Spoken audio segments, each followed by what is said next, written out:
অনেকের কাছে coordination compound বা কমপ্লেক্স কম্পাউন্ড চ্যাপ্টারটি খুবই কঠিন বলে মনে হয়। অনেক স্টুডেন্টের সঙ্গে আমি কথা বলেছি, তারা এরকমই বলে আমাকে। যাদের কাছে কমপ্লেক্স কম্পাউন্ড বা কোঅর্ডিনেশন কম্পাউন্ড এই চ্যাপ্টারটা কঠিন বলে মনে হয়, তাদের আমার সাজেশন যে তোমরা প্লিজ প্রিভিয়াস যে 3টে চ্যাপ্টার রয়েছে ক্লাস 11-এ, অ্যাটমিক স্ট্রাকচার, পিরিয়ডিক টেবিল এবং কেমিক্যাল বন্ডিং, সেগুলো একটু ঝালাই করে নাও, একটু সেগুলো রিভাইজ করে নাও। কারণ কোঅর্ডিনেশন কম্পাউন্ড বা কমপ্লেক্স কম্পাউন্ড চ্যাপ্টারে কিছু কনসেপ্ট আছে যেগুলো পিরিয়ডিক টেবিল এবং কেমিক্যাল বন্ডিং এবং অ্যাটমিক স্ট্রাকচার থেকে নেওয়া। আসলে আমি তো বলি যে অ্যাটমিক স্ট্রাকচার, পিরিয়ডিক টেবিল এবং কেমিক্যাল বন্ডিং এই 3টে চ্যাপ্টার হচ্ছে কেমিস্ট্রি পিলার। এই 3টে চ্যাপ্টারে যারা ভালো করে কনসেপ্ট নিয়ে আসতে পেরেছে, কেমিস্ট্রি তাদের কাছে খুবই ইজি। যাই হোক, আমাদের বেসিক্স কিছু আইডিয়া থাকা প্রয়োজন, যেরকম ট্রানজিশন মেটাল কি, ইনার ট্রানজিশন মেটাল কি।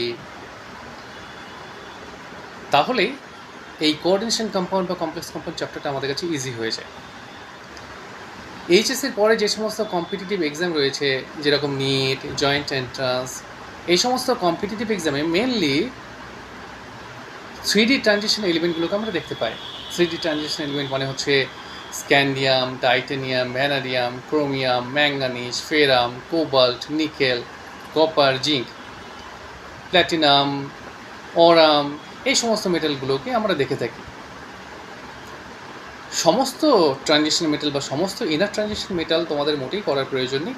স্পেসিফিক কিছু ট্রানজিশন মেটাল বা ইনার ট্রানজিশন মেটালের যদি ভ্যালেন্স সেল ইলেকট্রন আমরা মনে রাখতে পারি, তাহলেই কোঅর্ডিনেশন কম্পাউন্ড বা কমপ্লেক্স কম্পাউন্ডের যতটুকু আইআইটি জয়েন্ট এন্ট্রান্স এক্সামের সিলেবাসে রয়েছে, বা ক্লাস 12 সেটা সিবিএসসি হোক কিংবা WBCHSE হোক, যে কোনো বোর্ড, ইন্ডিয়াতে যে সমস্ত বোর্ডগুলো রয়েছে, প্রত্যেকটা বোর্ড এর সিলেবাসকে সেগুলো কভার করে যায়। আরও স্পেসিফিক্যালি যদি বলি, তাহলে 3D ট্রানজিশন মেটালের ভ্যালেন্স সেলে যে ডি ইলেকট্রনগুলো রয়েছে, ডি অরবিটাল রয়েছে, সেই ডি অরবিটালে কটা করে ইলেকট্রন রয়েছে সেটা যদি আমরা মনে রাখতে পারি, তাহলে কোঅর্ডিনেশন কম্পাউন্ড পড়ার সময়ে এই যে মেটালগুলো যে কমপ্লেক্স কম্পাউন্ড তৈরি করবে, তার হাইব্রিডাইজেশন নির্ণয় করা, সিএফটি থিওরি অনুযায়ী ডি অরবিটালের স্প্লিটিং, অর্থাৎ সিএফএসি ক্যালকুলেশন, কিংবা তাদের জিওমেট্রি সম্বন্ধে ধারণা আমরা খুব সহজেই করে নিতে পারবো। সেজন্য তোমরা ট্রাই করো যে স্পেশালি 3D ট্রানজিশন এলিমেন্টগুলো মনে রাখতে, এবং তাদের ভ্যালেন্স সেলে কত সংখ্যক ডি ইলেকট্রন আছে সেটা মনে রাখতে। তাহলে আশা করব যে এই চ্যাপ্টার তোমাদের কাছে ইজি হয়ে যাবে। ওকে।